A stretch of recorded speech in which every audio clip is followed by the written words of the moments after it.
स्वभावचिन्मयानन्दम् कृपापूर्णम् जगत्पतिम् हरिषड्वर्गजेतारम् नित्यानन्दगुरुम् भजे। स्वभावचिन्मयानन्दम् कृपापूर्णम् जगत्पतिम् हरिषड्वर्गजेतारम्।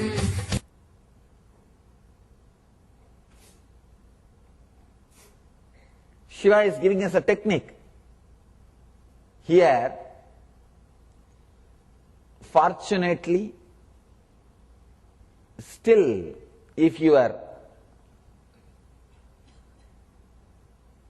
sixth sense is not lost, means the ability to open up with some object or nature, if you have not lost that capacity, this technique is for you. Sometimes, very rarely, people escape the social conditioning. Genius is a person who escapes the social conditioning. Understand? Genius is a person who escapes social conditioning and maintains his high energy.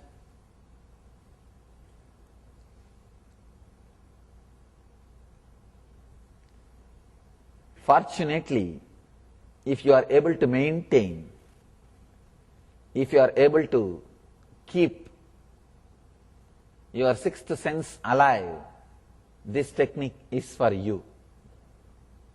Sometime, suddenly, for some reason, you fall in love with some object, some murti, some statue, with something, nature. You can try this technique if you are in love with something. The basic philosophy of the technique is when you open up the whole thing, nature or the person or the object to which you open up becomes alive. Let me read the sutra once more. At the edge of a deep well, look steadily into its depths until the wondrousness happens. Understand? At the edge of the deep well, look steadily into its depths until the wondrousness happens. Means until your mind dissolves. You will be wondering.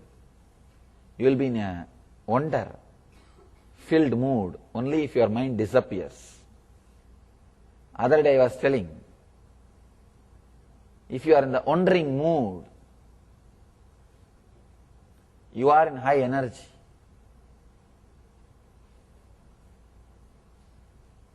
Somebody asked me the question, what is the wandering thing in the life? I tell them, life is the most wandering thing.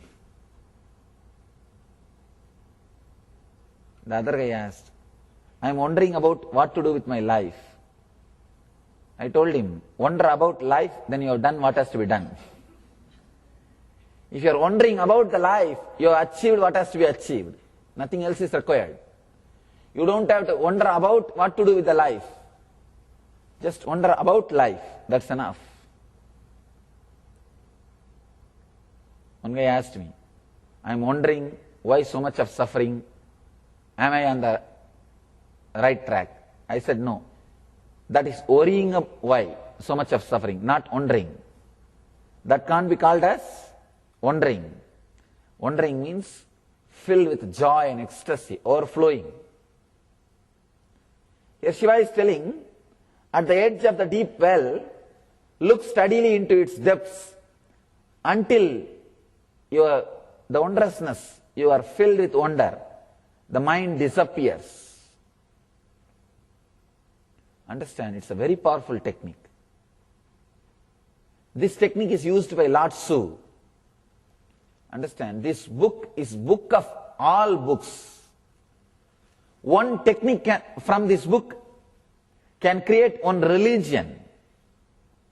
This book is a book, it's a manual for all the prophets to create religions.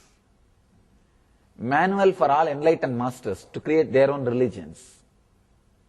This book should be called as how to create enlightenment traditions. How to create enlightenment traditions.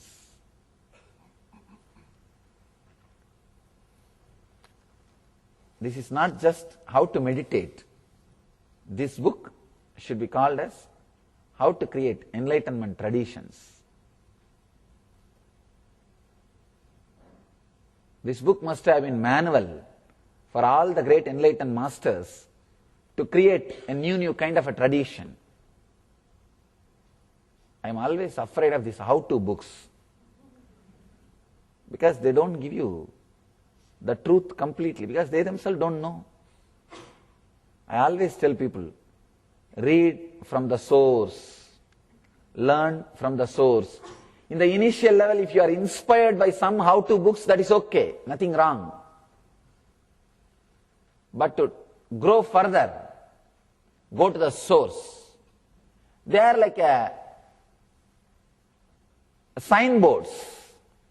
These personality development programs, courses, books, all of them are signboards. Once you feel the taste with that things, then now it is time, turn towards the root. From the source, learning is little time-taking process, but you will learn authentically. Sometime in India I have seen the compounders, means the doctor's assistants, the nurses, they will start giving medicines if the doctor is not there.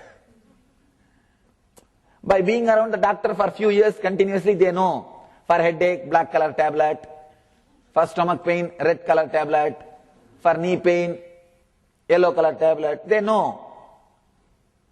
Sometimes the medicine which you receive from nurse also may work, but it is not advisable to take medicines from nurse. Medicines from compounders who are not trained for it, who have not studied for it, because they don't know the science behind the medication. They know only the color matching. Same way, the so-called personality development authors and the programs and the guys, they also, sometimes they will give solution, it may work also. But that does not mean they know the whole science. Sometimes they will miss a vital point. Small story. One guy goes to a personality development guru and asks, I am very bad with women, I am 33, still single, please help me, give me some tips. That guy said, don't bother. Early morning when you come out of your bed, just stand in front of a mirror and tell yourself, you are a funny guy, you are an attractive guy, you are an intelligent guy, you will attract people. Just tell this 10 times to yourself. All these kind of funny suggestions they will give. And somehow this guy, because he paid the money, he has to follow the suggestion. He went and did. After 3 weeks, he came with the same low mood, same face hanging long. To that self-development guru. That guy asked, what happened? Technique did not work. No, it worked amazing. For within a week, I have seen the best women all over, the best women in this city. I am just having party every day. Then why are you disturbed? Then what is your problem? No, now I don't have any problem, but my wife has.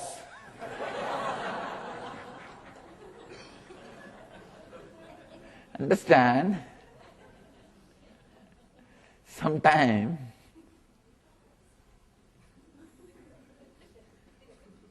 because within that 3 weeks he got married and now she is creating problem. Sometimes they will miss vital points. You should have advised him, don't get married. The vital point is not given. Remain as single as earlier. How you remained? Same way. He missed a single point, a single advice. Now the problem starts. Sometimes the self-development gurus also may miss a single vital point. Anyhow, this book must have been the how to create enlightened tradition, living stream of enlightened beings. Because Lord Tzu used this technique, and there are techniques which is used by Buddha, which is used by Jesus Christ, which is used by George Gurdjieff, and this book is 10,000 years old, so we can be sure this is a source book. This at least 10,000 years old,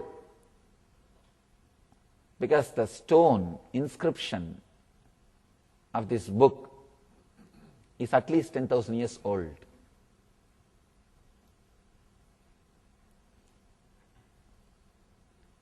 Lord Tzu and his disciple Chuang Tzu, both of them were walking on a bridge, on a river. Suddenly Lord Tzu said, "Stop here.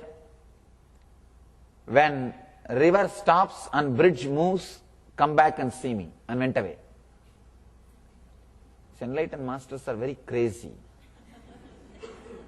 You don't know what they will do. Especially if you are in tune with them, if you are totally open, if you give them the confidence that you are ready to learn, they will teach in all crazy ways. But they will do it. That's one great thing about them. Both of them are walking in a forest on a bridge. Suddenly he stops. "Hey, stand here. When river stops and bridge moves, come back and see me. Till then be here." And he went away, leaving him alone. Just understand, you are coming with me somewhere in a forest. Suddenly I tell you, stop here, stand here, and come back when the hill moves. What will you tell? Get lost.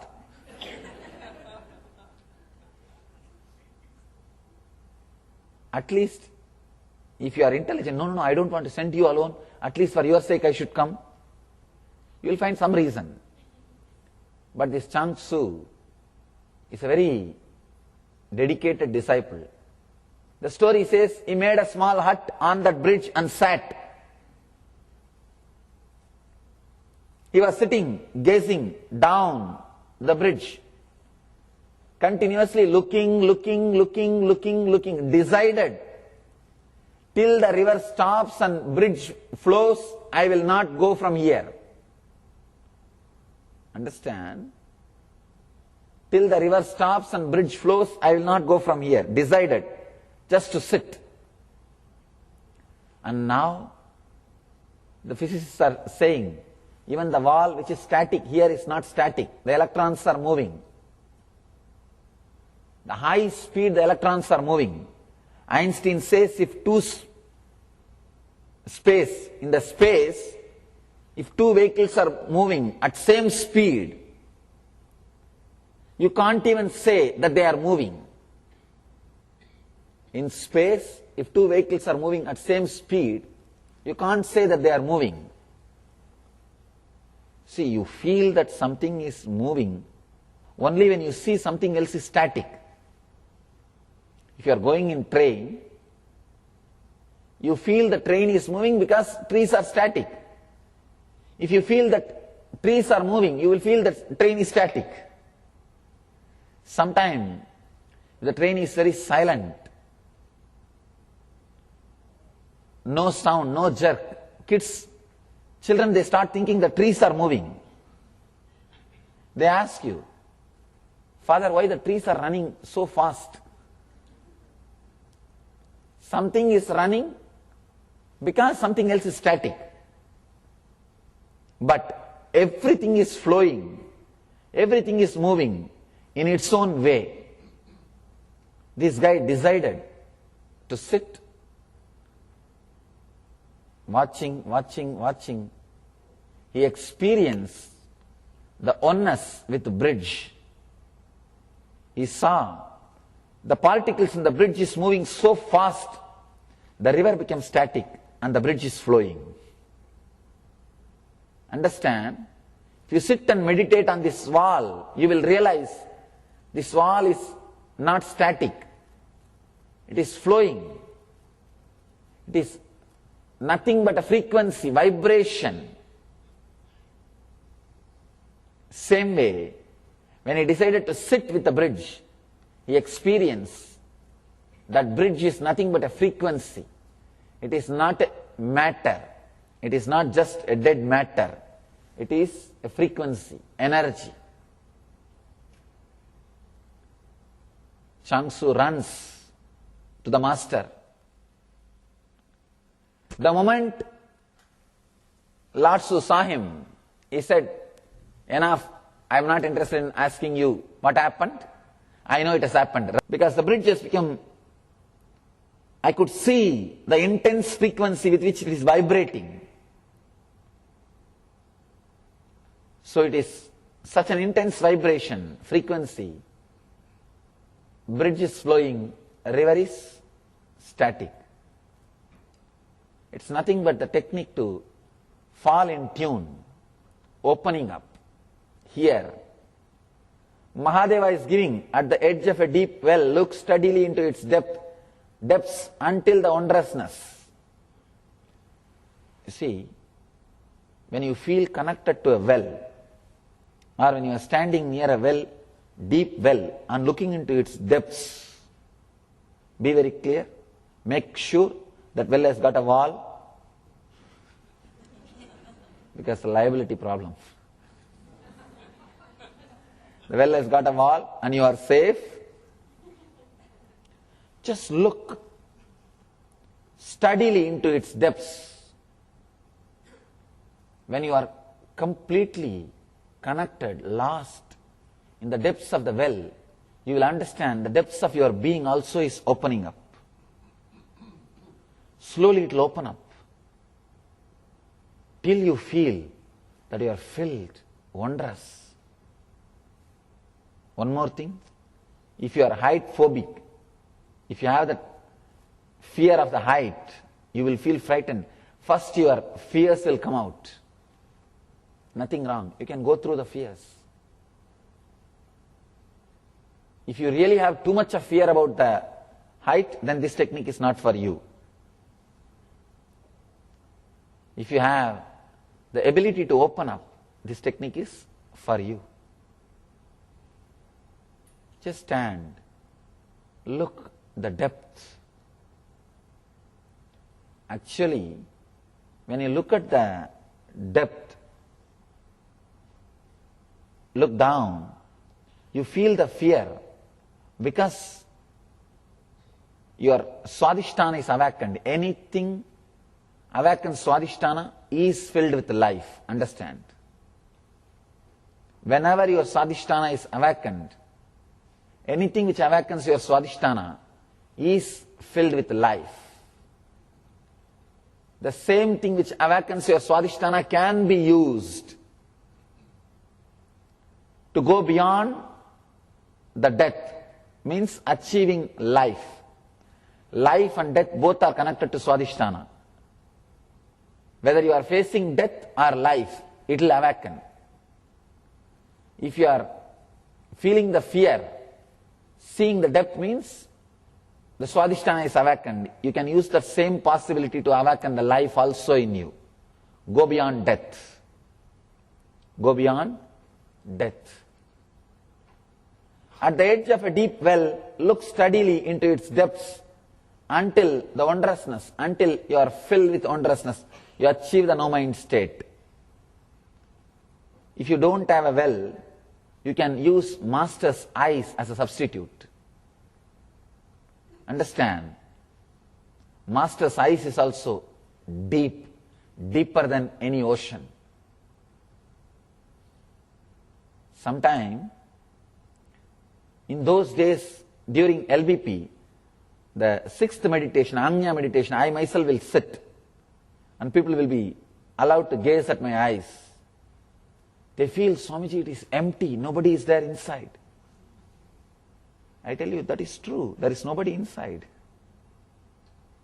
It is just moving.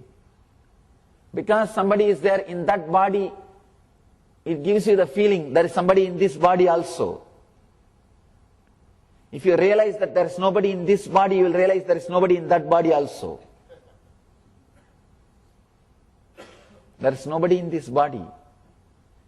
Empty chair. But if empty chair speaks to you, it will be difficult for you to sit and listen. Just imagine, the empty chair is there and sound is coming.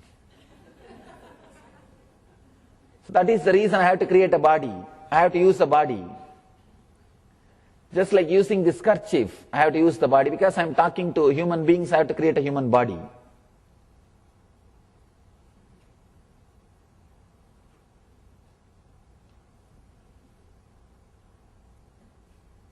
You can use Master's eyes. I think we have photographs. You can use the photograph of the Master's eyes.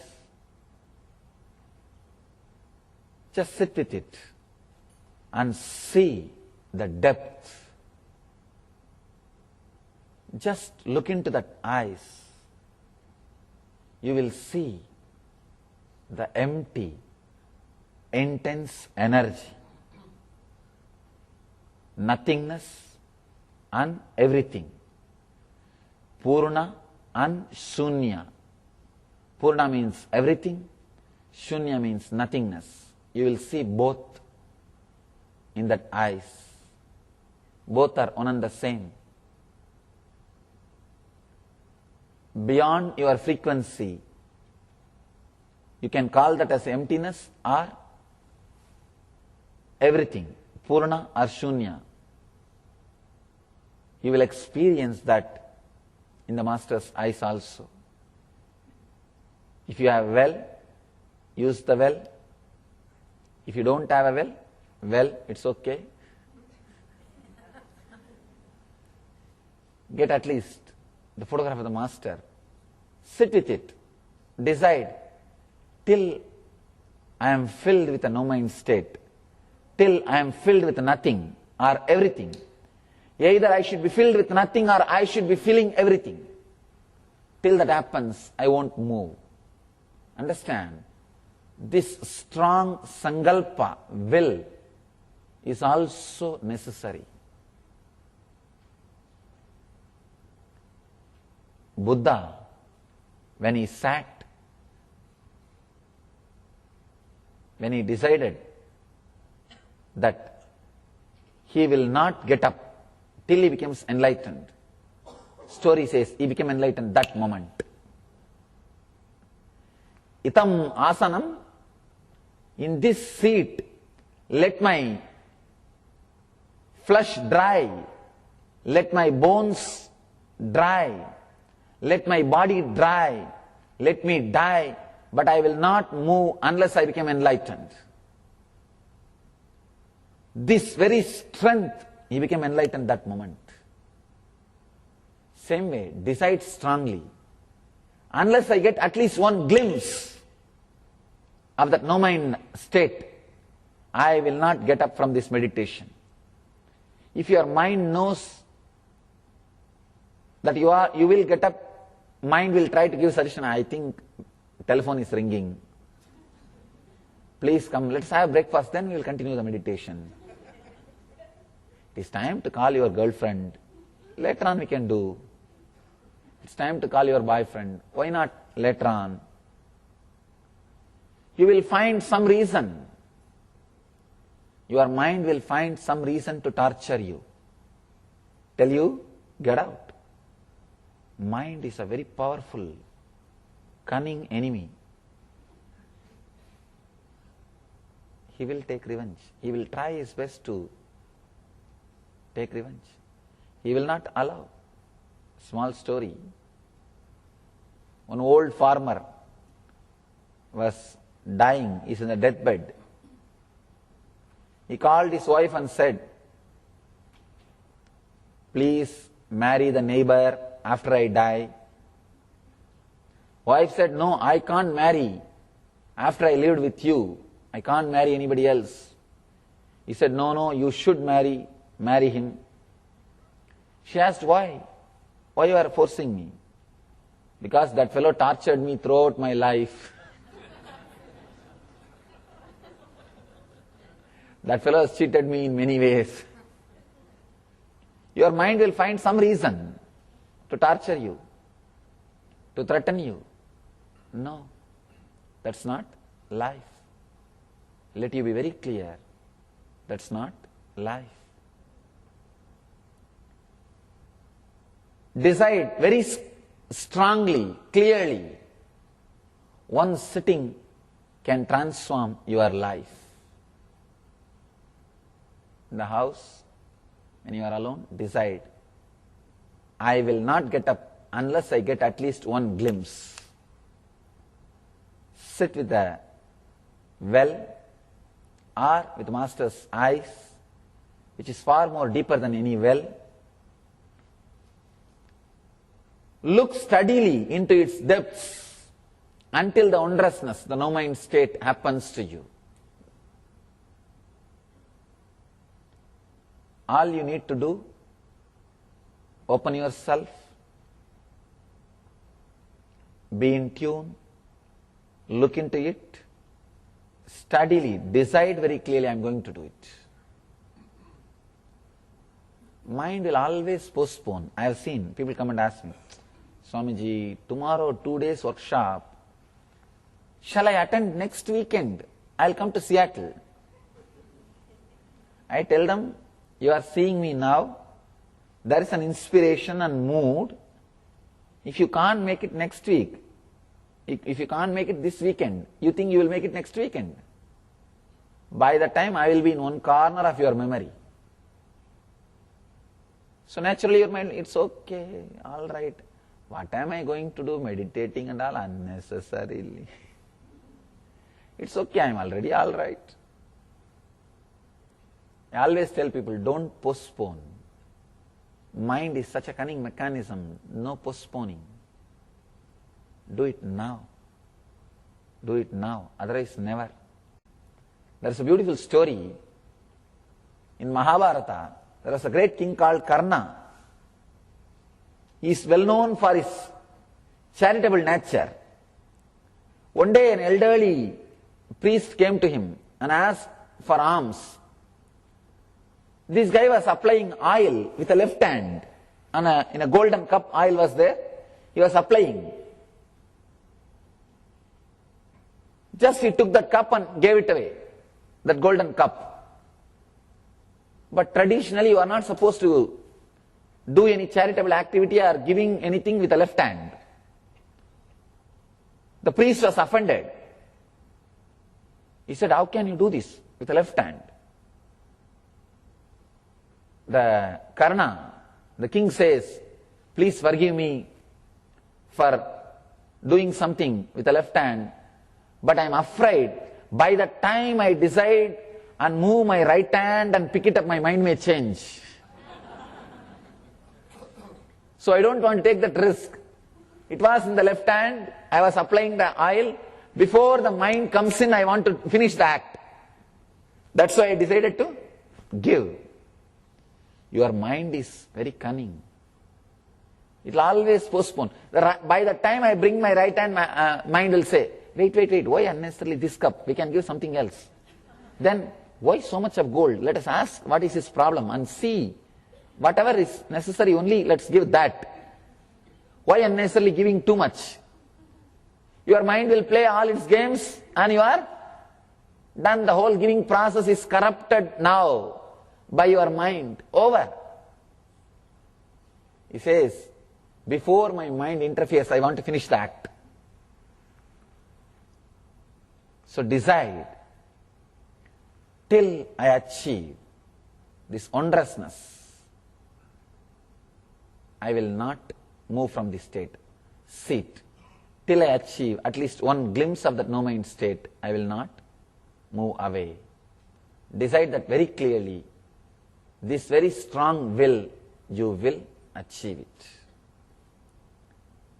Let you all achieve and radiate the eternal bliss.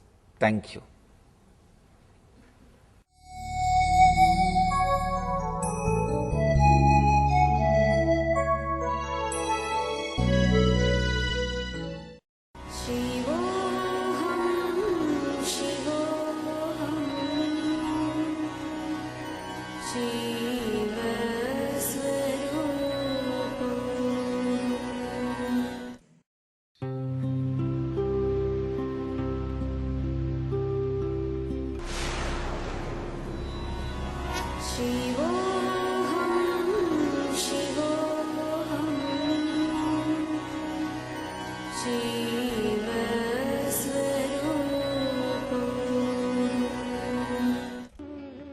India has given birth to great Paramahamsas, mystics, saints, and divine avatars who have consistently delivered this world from darkness to light.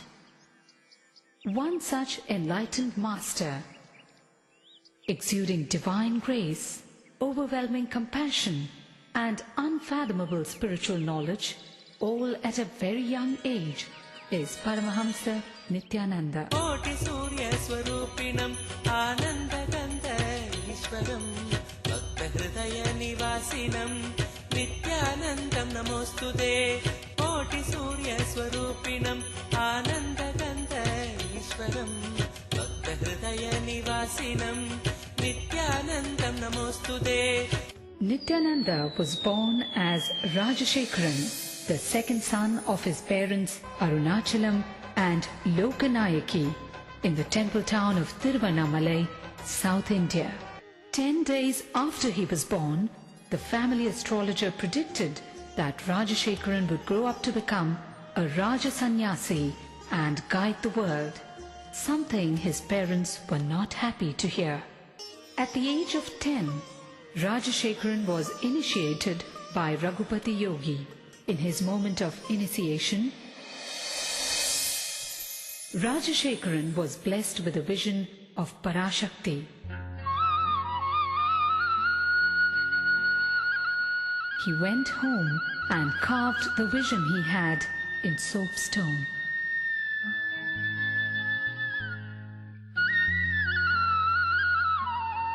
One day, Rajashekharan was found etching a complex shape on a copper foil. It was the sacred Shri Chakra. The Shri Chakra is believed to be a diagrammatic representation of the cosmos. Shri Ramana Maharishi, Shri Ramakrishna Paramahamsa and Sharada Devi were sources of inspiration for young Rajashekharan. At the age of 12, on the sacred day of Buddha Purnima, Rajashekharan had an intense encounter with the divine, an out-of-body experience that was to change the course of his life.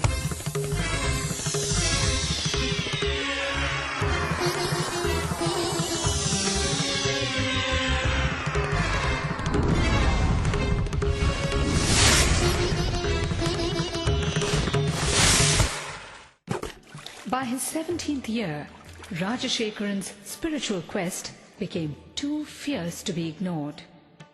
He left home on a journey of arduous self-discovery with no assurance whatsoever, but only a glimpse of the divine he received at the age of 12.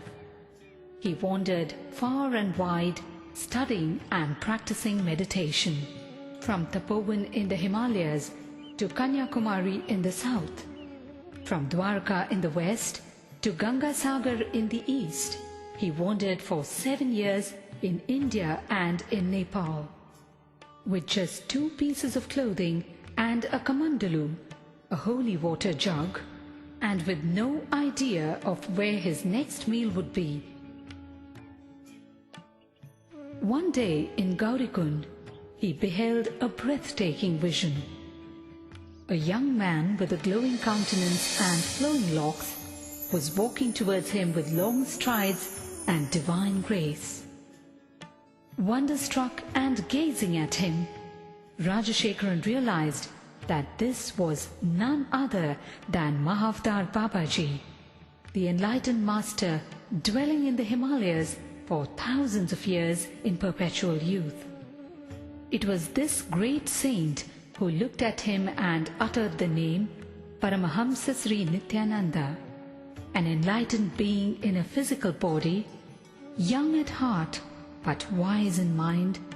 Rajashekharan undertook years of rigorous penance, intense meditation practices, and in-depth study of yoga, tantra, Vedanta, and Shaiva philosophies before he attained the ultimate state of consciousness, the state of Nithyananda, or eternal bliss. Word of the charismatic saint rode the winds in every direction. People visited Nithyananda from far and near. Effortlessly, he won their hearts. The time had come, and Nithyananda was ready to execute the real purpose of his divine birth. The purpose as a guru, as a master to the entire humanity. Life Bliss Foundation is his worldwide movement to spread his message of meditation and inner bliss. With its spiritual nerve center in Bangalore, India, and its Western Hemisphere headquarters in Los Angeles, USA, it operates through 1,000 centers and over 78 upcoming ashrams in 30 countries, causing transformation of humanity through transformation of the individual. How does one describe this great master? The charm of a child, the healing hands of a doctor, the compassion of a mother, the wisdom of a guru. To those who struggle under the many burdens of life, his presence itself is the answer they seek. In his arms, thousands find refuge, the ailing, the needy, and the seekers of God. The Master is an invitation to a journey inwards. In his own words, "Just allow me to light your being, then you will know that you are pure consciousness and your being pure bliss." Nityam Saranam Gacchami, Dhyanam Saranam Gacchami, Anandam Saranam Gacchami, Nithyanandam Saranam Gacchami. Nityam charanam gacchami, dhyanam charanam gacchami, anandam charanam gacchami, nithyanandam charanam gacchami. Nityam charanam gacchami, dhyanam charanam gacchami, anandam saranam gacchami, nithyanandam saranam gacchami. Nityam Saranam Gacchami, Dhyanam Saranam Gacchami, Anandam Saranam Gacchami, Nithyanandam Saranam Gacchami. Nityam Saranam